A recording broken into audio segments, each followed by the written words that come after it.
Stalin's 11-minute ovation and why Trump's suck-up cabinet won't stop clapping.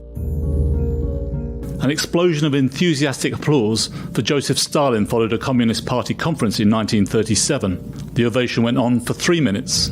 4, 5. Palms were getting sore, arms were aching, and the older members of the audience were panting with exhaustion. According to dissident author Alexandra Solzhenitsyn, the clapping continued for 11 minutes.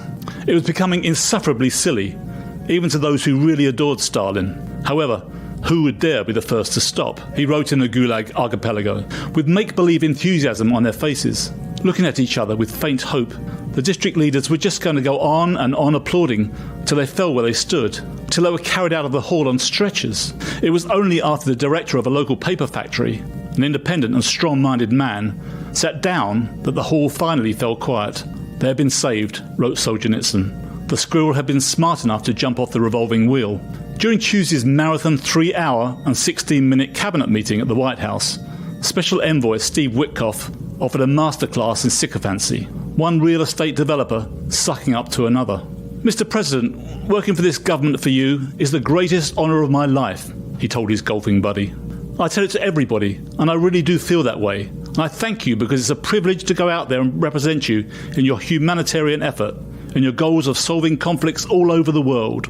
Israel had just killed 20 people, including journalists, at a Gaza hospital, and Trump was deploying US troops to crack down on Americans in their own capital. But the irony of casting the president as a peacemaker was entirely lost on Witkoff. Everyone in the room was undoubtedly aware that Vladimir Putin was outmanoeuvring both men, but they were still open to celebrating Trump's successes in foreign wars few could even name. "I think there were actually more than 7 conflicts that you put to bed in the last 8 months, Witkoff grovelled on. "And I hear these. I travel all over the world. In Hostage Square, they talk about you reverentially. It's really quite amazing.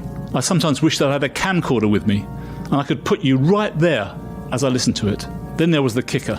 You could sense his colleagues kicking themselves for not thinking of it. "Your team is nothing short of incredible," Witkoff continued. "And there's only one thing I wish for, that the Nobel Committee finally gets its act together and realises that you are the single finest candidate was ever talked about to receive that award. Beyond your success is game-changing out in the world today, and I hope everybody one day wakes up and realises that." His nodding colleagues burst into applause. Some even said amen. I kid you not. Perhaps they were wondering just how long they should clap. Trump made it easy for them. He just kept talking. The president informed his cabinet and the world that he was retiring the term Great Big Beautiful Bill because it was better explained as a massive tax cut for the middle class.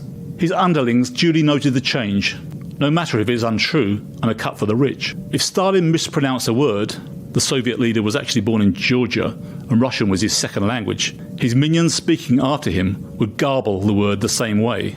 Everyone who spoke on Tuesday had taken the Kool-Aid and recited Trump's talking points rather than offering any real insight into how their respective departments were performing.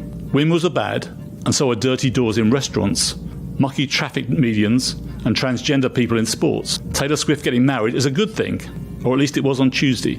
For RFK Jr. to have veered so far from the values of his family is hard to watch. He praised Trump, the climate change denier, for saving the whales. And this from the man accused by his daughter of sawing the head off a whale and driving it home. One couldn't help but wonder what his father and uncle would have made of such toady behaviour. Presumably, Trump finds it funny to sit the biggest misfit in his administration right next to him. Still, Pete Hegseth took full advantage, telling him, "Thank you for your leadership, for your boldness, for your clarity, for common sense." Hegseth got the memo. Trump was not a dictator, he was the president of common sense. On Trump's other side, Marco Rubio trotted out his usual spiel about stopping illegal immigration. He may be the one man in the cabinet who actually knows what he's doing, but he sold his soul when he kissed dear leader's ring. Commerce Secretary Howard Lutnick certainly has his own take on American history. He thinks he is working in the greatest cabinet working for the greatest president. The most blatant example of obsequiousness was from the Labour Secretary, Lori Chavez de Reina. She couldn't be picked out from a lineup by their cabinet colleagues and clearly wanted to make sure Trump remembered who she was. Chavez de Reina spent thousands of taxpayer dollars hanging a giant picture of his face on the wall of her department, and she wanted to ensure he hadn't missed it. "Mr. President, I invite you to see your big, beautiful face on a banner in front of the Department of Labour, because you're really the transformational president of the American worker," she told him. I was so honoured to unveil this yesterday. She obviously missed her boss's point that big and beautiful was yesterday's fake news. If she doesn't ensure that the next quarter's jobs figures are in the black, she could soon be left looking at the banner of Trump's massive mug with the tourists outside in the street. Always a TV producer, the former The Apprentice boss never lets his team forget that he has the power anytime to tell them, "You're fired." Each one of these people spoke, Trump said, as the extended session drew to a close. If I thought one of them did badly, I would call that person out. The cardboard characters around the table stiffened.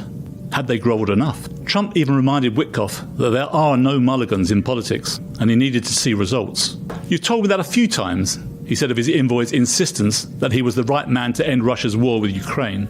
"Unless he was saying it just to build up my ego," added Trump. "But it's not really. I have no ego when it comes to this stuff." If any of his cabinet members were hungry, thirsty, or needed the bathroom, nobody was saying. They listened intently as their leader droned on, repeating his theories on crime and punishment and how lucky we all were to have him in charge. Perhaps some of them have read the postscript to Solzhenitsyn's story. Later, on the night of the 11-minute applause in Stalin's Soviet Union, the factory director was arrested. The secret police have been monitoring the audience to identify any independent individuals. He was in prison for 10 years. And as he was being led away, he was told, "Don't ever be the first to stop applauding."